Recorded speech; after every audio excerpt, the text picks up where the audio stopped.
Hello friends, आप लोग बहुत लोग मुझे कमेंट कर रहे थे कि महिला सुपरवाइज़र के पार्ट बी की तैयारी कैसे करें। देखिए, मैंने इसके रिकॉर्डिंग पहले भी वीडियो बना चुकी हूँ मैं कि महिला सुपरवाइज़र के पार्ट बी की तैयारी कैसे करें। आप उस वीडियो को भी देख सकते हैं। अगर उस वीडियो से भी हेल्प नहीं मिल रही है तो मैं आप लोगों को एक और आइडिया दे रही हूँ। देखिए, जो कोई ऐसा स्पेसिफाई नहीं है कि हम या इस स्टेट का फॉर्म भर रहे हैं, इस स्टेट का फॉर्म भर रहे हैं तो हम इसी स्टेट के हिसाब से बुक्स ले। देखिए, क्या होता है ना, सबसे इम्पोर्टेंट क्या चीज़ होता है, सिलेबस। अगर आपका जो पार्ट बी का सिलेबस है, अगर आपका वो जो सिलेबस है, अगर मध्य प्रदेश में अगर वो बुक्स मिल रही हैं पार्ट बी के सिलेबस के हिसाब से, तो आप मध्य प्रदेश से ले सकते हैं। आप किसी भी स्टेट से ले सकते हैं, बस आप सिलेबस देखिए। आप ऑफलाइन भी ले सकते हैं, ऑनलाइन भी ले सकते हैं। तो आप, मुझे लगता है ना, मध्य प्रदेश में पार्ट बी के हिसाब से बहुत अच्छी अच्छी बुक्स आई हैं, तो आप उसे प्रेफर करिए। और आप सिलेबस के अकॉर्डिंग, जो आपके पार्ट बी के सिलेबस में है, अगर कोई ऐसी टॉपिक्स दिए हैं, सारे टॉपिक्स मिल जाएंगे। अगर उस बुक्स में जो आप खरीदेंगे उसमें अगर ऐसे टॉपिक्स हैं जो आपके सिलेबस में नहीं है तो उसे आप छोड़ दीजिए, क्योंकि ना हर एक चीज़ परफेक्ट हमें हर बुक में नहीं मिल पाती है। ये इस तरह हम छांट छटाकर पढ़ते हैं, तब जाकर सिलेक्शन होता है। एकदम कोई भी चीज़ सोचेंगे इसकी बुक मिल जाए, उसकी बुक मिल जाए, तो थोड़ा सा कठिन लगता है।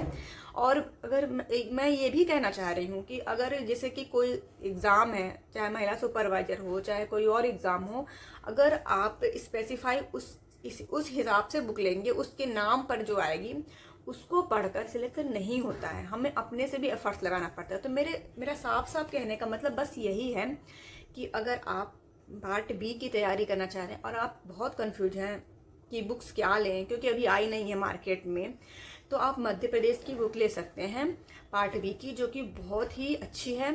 और किसी भी कोचिंग संस्था का ले सकते हैं, विनर्स का भी ले सकते हैं, और भी बहुत सारे अच्छे अच्छे हैं। तो उसमें आपके सिलेबस के अकॉर्डिंग सारी चीज़ें मिल जाएंगी। और अगर बुक में कुछ एक्स्ट्रा पार्ट हो तो उसे आप मत पढ़िएगा, आप सिर्फ अपने सिलेबस के अकॉर्डिंग पढ़िएगा। और अगर उसके अलावा भी अगर 2-3 टॉपिक्स छूट जाते हैं तो आप उसे गूगल से सर्च कर सकते हैं। आजकल चैट जीपीटी एआई है, कुछ क्वेश्चन तो सर्च कर सकते हैं, पूरी चीज़ें नहीं पर कुछ टॉपिक तो सर्च कर ही सकते हैं ना।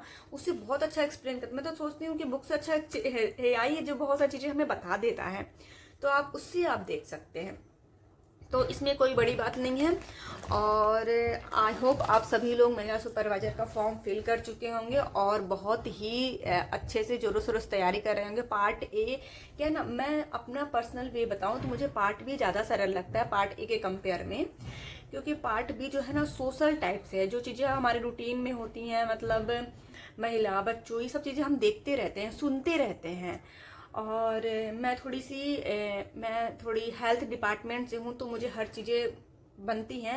आई नो, मैं नॉन मेडिकल बैकग्राउंड से हूँ, मैं हेल्थ डिपार्टमेंट में वर्क करती हूँ, ऑफिशियली वर्क करती हूँ, अलग अलग टाइप से वर्क है मेरा। मुझे हेल्थ डिपार्टमेंट के बारे में ज़्यादा चीज़ें पता है, तो मुझे पार्ट भी ज़्यादा सही लगता है। और मैं साइंस बैकग्राउंड से भी हूँ, मेरा जो सब्जेक्ट है ट्वेल्थ में ग्रेजुएशन में मैं साइंस बैकग्राउंड से ही रही हूँ, तो मुझे उतना टफ नहीं लगता है। लेकिन पार्ट ए क्या है ना, आप लोगों के लिए इजी है पार्ट ए, क्योंकि हमेशा एग्ज़ाम देते रहते हैं, हम भी एग्ज़ाम देते रहते हैं। तो मुझे थोड़ा सा मैथ वैथ थोड़ा सा, मैं बहुत काफ़ी टाइम से, जब से मैथ में थोड़ा ज़्यादा करती ही नहीं हूँ, कैलकुलेशन ही नहीं करती हूँ, तो मैं थोड़ा वीक है मैथ। बाकी आप लोग पार्ट बी के लिए यही करिए। और कुछ और भी वीडियो आपको चाहिए हो तो आप लोग ज़रूर बताइएगा, मैं इसके रिगार्डिंग भी लेकर आऊँगी। और काफ़ी टाइम बाद मैं वीडियो अपलोड कर रही हूँ, लगभग 1 वीक हो गया होगा। तो और कुछ भी डाउट्स हो, मेरे कुछ नोट्स भी हैं, अगर आपको चाहिए तो आप कमेंट्स करिए। कोई कमेंट्स नहीं करता है इसलिए मैं नहीं देती हूँ, नहीं तो मैं उसे स्क्रीनशॉट करके कम्युनिटी पोस्ट में भी डाल सकती हूँ। अगर कोई टॉपिक से रिगार्डिंग चाहिए हो तो, चाहे पार्ट ए के लिए, पार्ट ए की नहीं पार्ट ए तो सभी का बनता ही है, क्योंकि हमेशा एग्जाम देते हैं। क्या आप महिला सुपरवाइजर हैं? तो नहीं, मैं महिला सुपरवाइजर नहीं हूँ। मैंने कई बार आप लोगों को इस चीज़ को क्लियर किया है, नहीं मैं नहीं हूँ महिला सुपरवाइजर। पता नहीं क्यों आप लोग मुझे समझते हैं, क्योंकि आप लोग इस वजह से समझते होंगे ना कि मैं महिला सुपरवाइजर के बारे में बहुत सारी चीज़ें, मैं जब बहुत वायरल हुआ था तो मैंने, मतलब जब वैकेंसी निकली थी मध्य प्रदेश में, मैं तो उसी के बारे में वीडियो बनाती थी। बट ऐसा नहीं है, मैं महिला सुपरवाइजर ट्यूबरक्लोसिस सुपरवाइजर हूँ।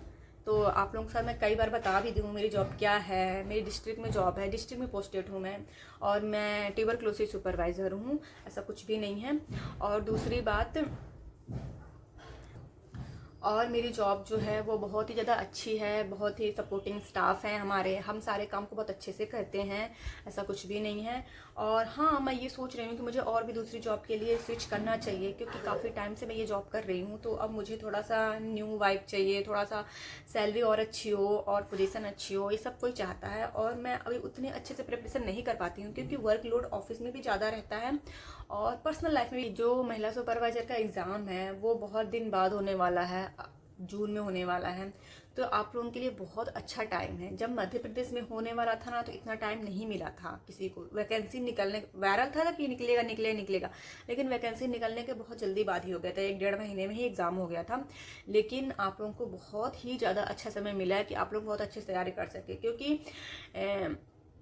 इसमें सबसे बड़ी ये बात है, जब मध्य प्रदेश में एग्ज़ाम हुआ था ना, तो उसमें पुरुष भी फेल कर सकते थे, पर जब राजस्थान में जब एग्ज़ाम हो रहा है तो इसमें पुरुष नहीं फेल कर सकते। ये बहुत ही चीज़ें हैं कि आपका अपने तरह की लड़कियों के साथ की कंपटीशन है, आदमियों से कंपटीशन नहीं है। थोड़ा सा आदमियों से कंपटीशन रहता है तो थोड़ा सा कट ऑफ हाई हो जाता है, बट महिलाओं के साथ ही कंपटीशन है, तो इसलिए ये बहुत ही अच्छी चीज़ है कि आप लोग, अगर देखिए बहुत अच्छी जॉब है, इससे ना बहुत अच्छे प्रमोशंस भी मिलते हैं। इस जॉब में आने के बाद बहुत अच्छे प्रमोशंस मिलते हैं। अगर आप बहुत आराम वाला काम करना चाहते हैं तो ये बहुत अच्छा है रहकर। और आप लोग ये भी पूछ रहे थे कि ये कहाँ की जॉब है, किस लेवल की जॉब है, तो ये ब्लॉक लेवल की जॉब है। आपको ब्लॉक में हर चीज़ें अपना प्रेजेंट करना पड़ता होगा, अपना रिपोर्टिंग, अपनी हर चीज़ें, अपना काम, वर्क, ये सारी चीज़ें। तो ये ब्लॉक लेवल की जॉब है, डिस्ट्रिक्ट लेवल की नहीं है, पर फिर भी बहुत अच्छी जॉब है। इससे प्रमोशन बहुत अच्छे मिलते हैं, आप आगे 10 सालों में बहुत अच्छे पोस्ट पर पहुँच सकती हैं। तो पहली बात तो आप जॉब लीजिए, सबसे इम्पोर्टेंट ये है। और आपके हाथ में क्या है, आपके हाथ में सिर्फ और सिर्फ स्टडी है।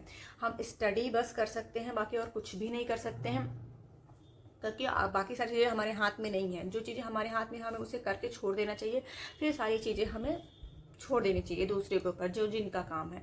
और एक चीज़ और, कि आप एक भी दिन गैप मत करिए। भले एक दिन आप 10, एक दिन आप 7-8 घंटा, और एक दिन आप एक भी नहीं, ऐसा मत करिए। 1-2 घंटा आप हर दिन निकालिए। अगर आप हाउस वाइफ है, वर्किंग है, कुछ भी हैं, आपके पास बिल्कुल समय नहीं है, तो आप 1 घंटा डेली निकालिए, 1 या 2 घंटा आप उसे पढ़िए। क्योंकि मेरे साथ ऐसा होता है, अगर मैं छोड़ देती हूँ स्टडी, अगर कोई दिन गैप हो जाता है, तो मैं फिर दोबारा स्टार्ट करने में बहुत परेशानी होती है मुझे। इसीलिए आप एक बार स्टार्ट करिए, डेली स्टार्ट करिए, डेली स्टार्ट करिए, डेली पढ़िए।